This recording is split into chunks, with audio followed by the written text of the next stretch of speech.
2022 সালে বাংলাদেশে 99,50,763টা পশু কোরবানি হয়েছে। 2023-এ কোরবানি হয়েছে 1,41,812টা এবং 2024 সালে অর্থাৎ গত বছর কোরবানি হয়েছে 1,04,08,918টা। কোরবানির সমালোচনাকারীরা যখন বার্গার খায় তখন তার বার্গারই তার জবাব দেয়, তারা যখন বিরিয়ানি খায় তখন তার বিরিয়ানির গোশতের টুকরাই তার জবাব দেয়। এই পৃথিবীতে মানবতার ভেকদারি মানুষগুলো বেশিরভাগ ক্ষেত্রে ভণ্ড এবং মুনাফিক। এটা আপনি চোখ কান খুললে দেখতে পাবেন। আমাদের দেশেও দেখবেন অতি সুশীল, অতি মানবতাবাদী, তারা দেখবেন সবচেয়ে বেশি অমানুষ এবং সবচেয়ে বেশি অমানসিক অমানবিক কার্যক্রমের সমর্থক। মুসলমানদের রক্ত নিয়ে যদি হোলি খেলা হয় তারপরও তারা চুপ থাকবে, কিন্তু মুসলমান ছাড়া অন্য কারোর পান থেকে চুন খসলেই তারা সেখানে গেলে গেলে রব তোলে। কোরবানিকে ঘিরে, কোরবানির ঈদের এই মৌসুমকে ঘিরে বাংলাদেশে 1 লক্ষ কোটি টাকার লেনদেন হয়।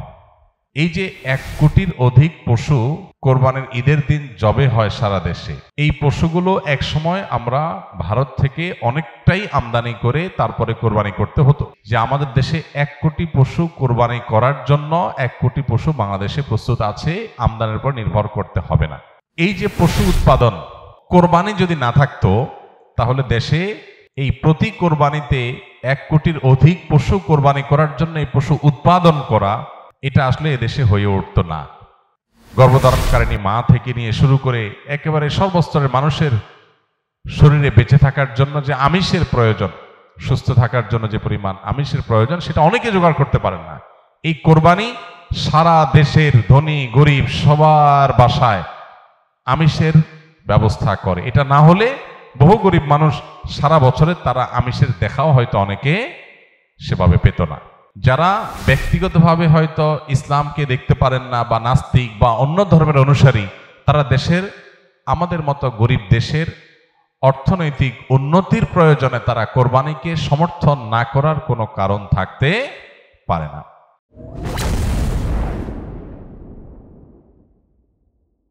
কোরবানি আসলেই এক শ্রেণীর মানুষ অতি মানবিক হয়ে ওঠে, যাদের সকাল দুপুর রাত কোনো বেলাই আসলে গোশত ছাড়া চলে না, যাদের বার্গারে মুরগি বা গরুর গোশত থাকতে হয়, যাদের চিকেন ফ্রাইয়ে মুরগি জবে করতে হয়, যাদের সকালের নাস্তায়ও অনেক সময় গোশত থাকে, সেই মানুষগুলো কোরবানির সময় পশু জবে হলে একটা প্রাণীর প্রাণ চলে যাচ্ছে এটা নিয়ে তাদের মায়া হয়।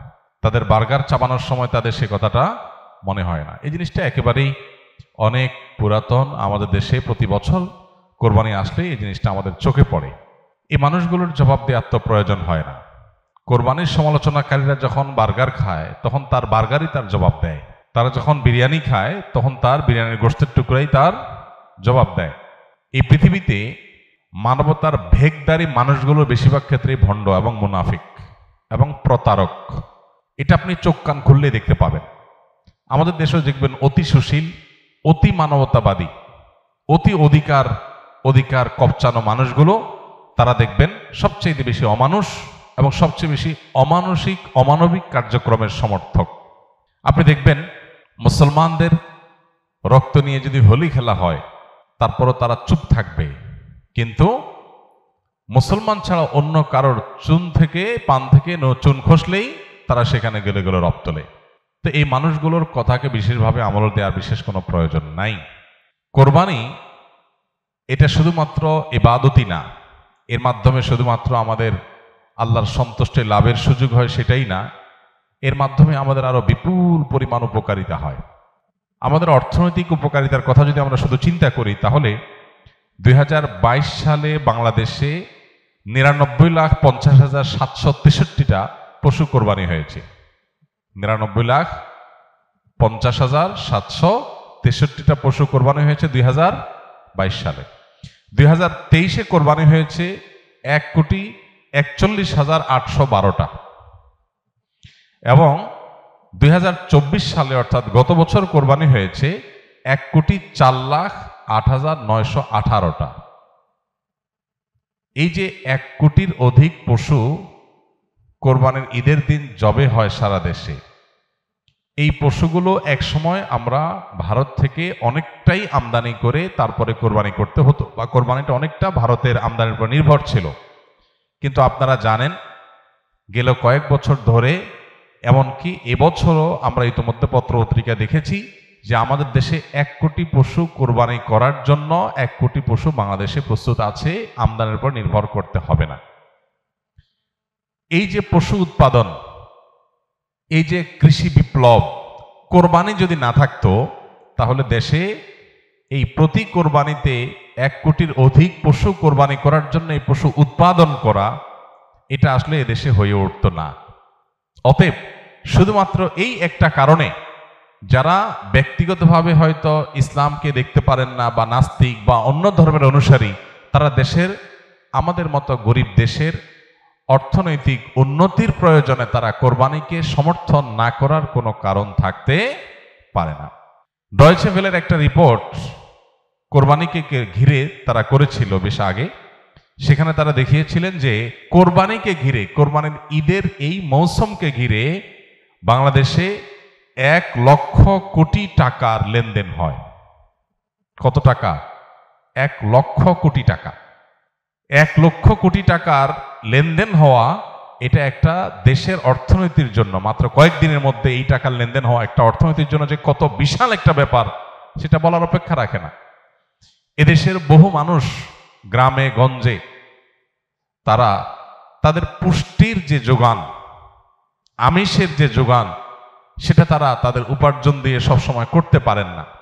কোরবানির সময় তারা যে গোশতগুলো পান, এটা দিয়ে সপ্তাহ, 10 দিন, 20 দিন, 1 মাস পর্যন্ত অনেকে তাদের ফ্যামিলির বাচ্চা কাচ্চাদেরকে সাথে নিয়ে একটু একটু করে খেতে পারেন। গর্ভধারণকারিণী মা থেকে নিয়ে শুরু করে একেবারে সর্বস্তরের মানুষের শরীরে বেঁচে থাকার জন্য যে আমিষের প্রয়োজন, সুস্থ থাকার জন্য যে পরিমাণ আমিষের প্রয়োজন, সেটা অনেকে জোগাড় করতে পারেন না। এই কোরবানি সারা দেশের ধনী গরিব সবার বাসায় আমিষের ব্যবস্থা করে। এটা না হলে বহু গরিব মানুষ সারা বছরে তারা আমিষের দেখাও হয়তো অনেকে সেভাবে পেত না। দ্বিতীয়ত, চামড়া শিল্প।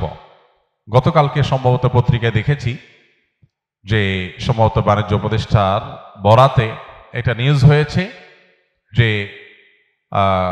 কয়েক লক্ষ মেট্রিক টন লবণ সরকার মাদ্রাসাগুলোকে দিতে চায় চামড়া সংরক্ষণ করবার জন্য। চামড়া শিল্প, এই চামড়া শিল্প দিয়ে একটা দেশ অনেক দূর এগিয়ে যেতে পারে, এটা যথাযথ ব্যবস্থাপনার মাধ্যমে। 1 কোটি পশু যদি কোরবানি হয় মাত্র ঈদের একটা দিনে বা 2-3 দিনে, তাহলে সেক্ষেত্রে এই 1 কোটি পশুর চামড়া দিয়ে কত কিছু না করা সম্ভব শুধু এটার সঠিক ব্যবস্থাপনা করা গেলে।